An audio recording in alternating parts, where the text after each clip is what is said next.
নমস্কার বন্ধুরা, আচার্য ফ্যামিলি কিচেনে আপনাদের সকলকে স্বাগত জানাই।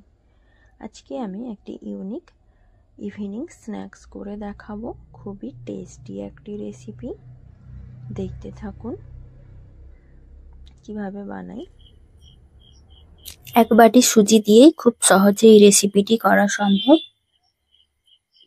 চলুন দেখে নেওয়া যাক কিভাবে তৈরি করছি। প্রথমে গ্যাসটা জ্বালিয়ে কড়াটা গরম করতে দিয়ে দিয়েছি। এরপরে কড়াইতে দিয়ে দেব 1 চামচ রিফাইন তেল। তেলটা গরম হতে দেব। গরম হয়ে গেলে দিয়ে দেব ছোট চামচের 1/2 চামচ জিরে। জিরেটা লাইট ব্রাউন কালার হয়ে গেলে দিয়ে দেব 1 চামচ সাদা তিল। তিলটাও হালকা ফ্রাই করে নেব।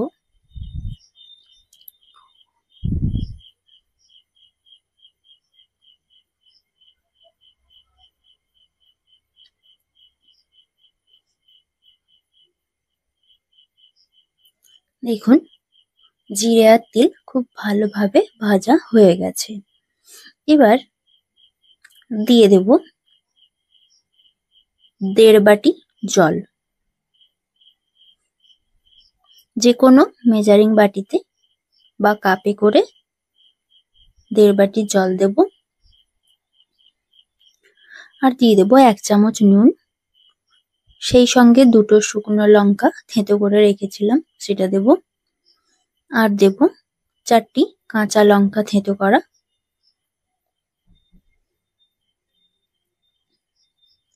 আর দিয়ে দেব বেশ অল্প পরিমাণ কারি পাতার কুচি। দিয়ে ভালোভাবে মিশিয়ে নেব।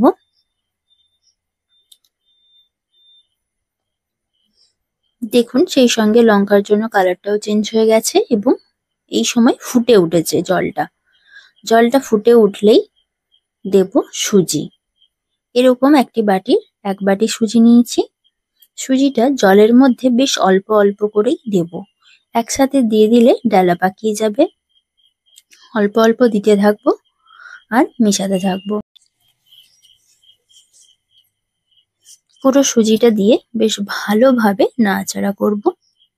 দেখবেন বেশ কিছুক্ষণ পরে জলটা একদম শুকিয়ে যাবে। সুজি এমনিতেই জলে বেশ ডাবল সাইজ হয়ে যায়।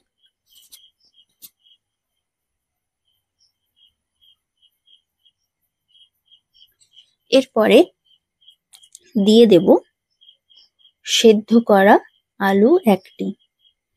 বেশ মিডিয়াম সাইজের একটি আলু আগের থেকেই সেদ্ধ করে নিয়েছি। সেই আলুটাই একটা গ্রেটারের সাহায্যে গ্রেট করে দেব। এরকম একটি গ্রেটার নিয়েছি। এই গ্রেটারে আলুটা গ্রেট করে দেব। বেশ গরম থাকার কারণে হাতে বেশ তাপ লাগছে।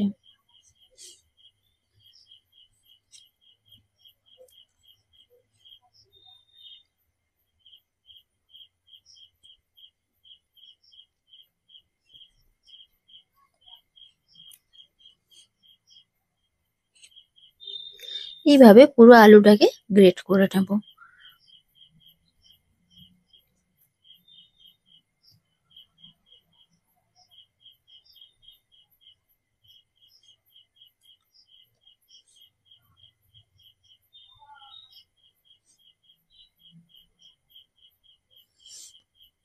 এবার পুরো আলুটা গ্রেট করার পরে সুজি আর আলুটাকে বেশ ভালোভাবে মিশিয়ে নেব। এভাবে নাড়াচাড়া করতে করতে আলু আর সুজিকে বেশ ভালোভাবে মিশিয়ে নেব। ততক্ষণ পর্যন্ত নাড়তে থাকবো যতক্ষণ না একটি গোল ডো তৈরি হচ্ছে। নিজের থেকেই কড়ার থেকে ছেড়ে আসবে আর একটি ডো তৈরি হয়ে যাবে। সেই পর্যায় পর্যন্ত এভাবে নাড়তে থাকবো। এখন গ্যাসের ফ্লেমটা একদম লো হিটে রাখবো।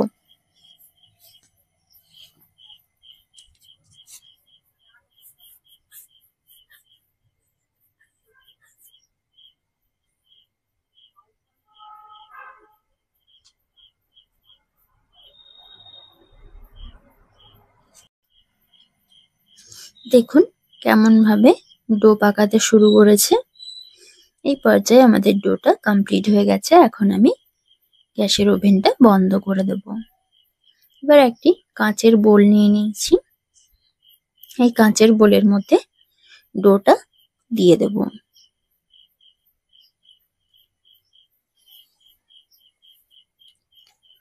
এবার হাত দিয়ে ভালোভাবে একটু দাবিয়ে ঢাকা দিয়ে রাখবো বেশ কিছুক্ষণ। ঠান্ডা হওয়ার পরে এটা একটি শেপে তৈরি করে নেব। বেশ কিছুটা ঠান্ডা হয়েছে। আর এখন আমি হাতে তেল মাখিয়ে নিয়েছি। বেশ অল্প পরিমাণ নিয়ে এভাবে দাবাতে থাকবো, যাতে করে ডোটা খুব ভালো মতো তৈরি হয়ে যায়।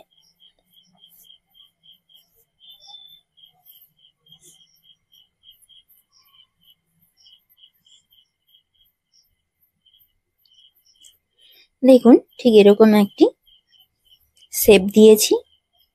এবার এটাকে আমি ছুরির সাহায্যে 1 ইঞ্চ করে কেটে নেব।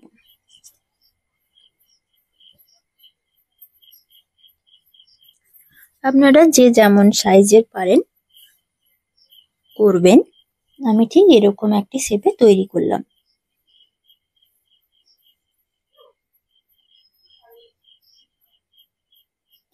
কেউ যদি রাউন্ড শেপে করতে চান তাও করতে পারেন, কিংবা বেলে নিয়ে ট্রায়াঙ্গেল শেপেও করতে পারেন। ঠিক এভাবে হাতের সাহায্যে হালকা ভাবে প্রেস করে দেব আর সাইডগুলোকে খুব ভালোভাবে একটি শেপে দিয়ে দেব।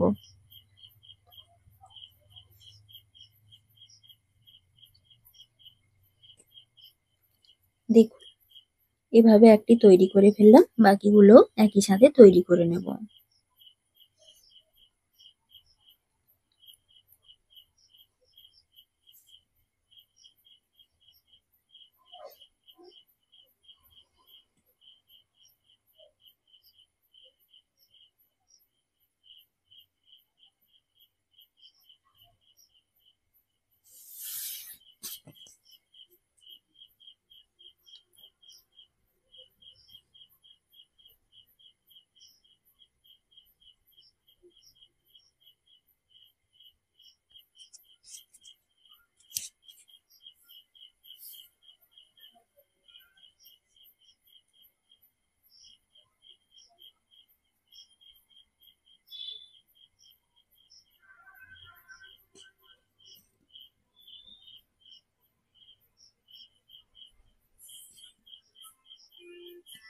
ঠিক এরকম ভাবে প্রত্যেকটা তৈরি করে নিয়ে ফিরছি। দেখুন পুরো ডোটাই আমার তৈরি করে নিয়েছি। 1 বাটি সুজির সাহায্যে কতগুলো স্ন্যাক্স তৈরি হয়েছে। অল্প সুজি দিয়ে অনেক রকম স্ন্যাক্স তৈরি করা যায়। এবার আমি এগুলো ভেজে নেব। ওই কড়াইটি পরিষ্কার করে গ্যাসটা জ্বালিয়ে বসিয়ে দিয়েছি গরম হতে। কড়াটা বেশ ভালো মতো গরম হয়ে যাওয়ার পরে দিয়ে দিলাম বেশ কিছুটা পরিমাণ রিফাইন তেল। এরপরে তেলটা মিডিয়াম ফ্লেমে ভালোভাবে গরম করে নেব। তেলটা খুব বেশি গরমও হবে না, আবার খুব বেশি ঠান্ডাও নয়। সেরকম পর্যায়ে স্ন্যাক্সগুলো ভাজবো।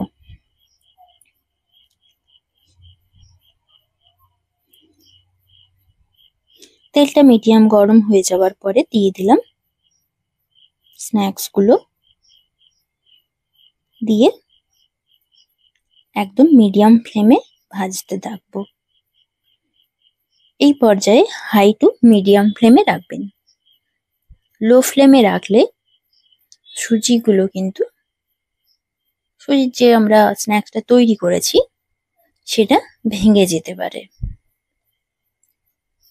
এখন মিডিয়াম টু হাই ফ্লেমে কুক হতে থাকবে। দেখুন একদম তেলের উপরে ভেসে উঠেছে। উল্টে অপর সাইডটা ভেজে নেব।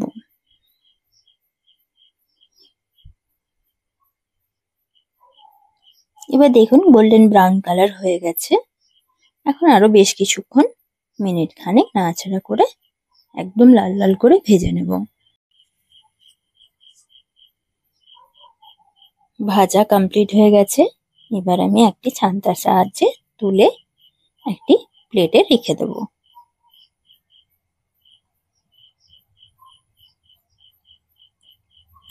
এই রেসিপি যদি আপনাদের ভালো লেগে থাকে অবশ্যই লাইক, কমেন্ট, শেয়ার করতে ভুলবেন না। সেই সঙ্গে আমার চ্যানেলটা সাবস্ক্রাইব করার অনুরোধ রইল। সেই সঙ্গে নোটিফিকেশন পাওয়ার জন্য বেল আইকনে প্রেস করে দেবেন। এরপরে বাকি যে স্ন্যাক্সগুলো রয়ে গেছে কাঁচা অবস্থায় সেগুলোকে আবার তেলের মধ্যে ছেড়ে দেবো।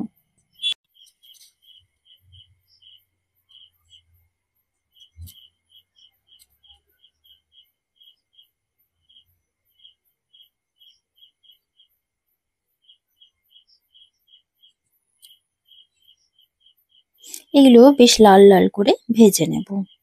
দেখুন বেশ এক লালচে কালার হয়ে এসছে। এই পর্যায়ে অবধি ভাজতে থাকবো। স্ন্যাক্সগুলো বেশিও ভাজবো না আবার কমও নয়, এরকম একটি কালার আসা পর্যন্ত ভেজে নেব।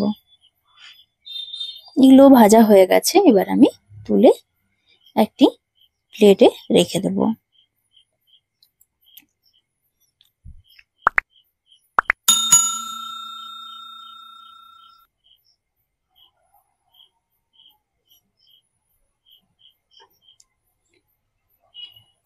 এবার স্ন্যাক্সগুলো আমি একটি প্লেটে সাজিয়ে টমেটো কেচাপের সাথে সার্ভ করলাম। আপনারা চাইলে স্যালাড বা কাসুন্দি দিয়েও খেতে পারেন, তাতেও খুবই টেস্টি হবে। ফিরবো আরও নতুন নতুন কোনো রেসিপি নিয়ে। আজ এই পর্যন্ত। সকল দর্শক বন্ধুরা আপনারা ভালো থাকবেন, সুস্থ থাকবেন এই কামনা করে আজকে শেষ করলাম। নমস্কার।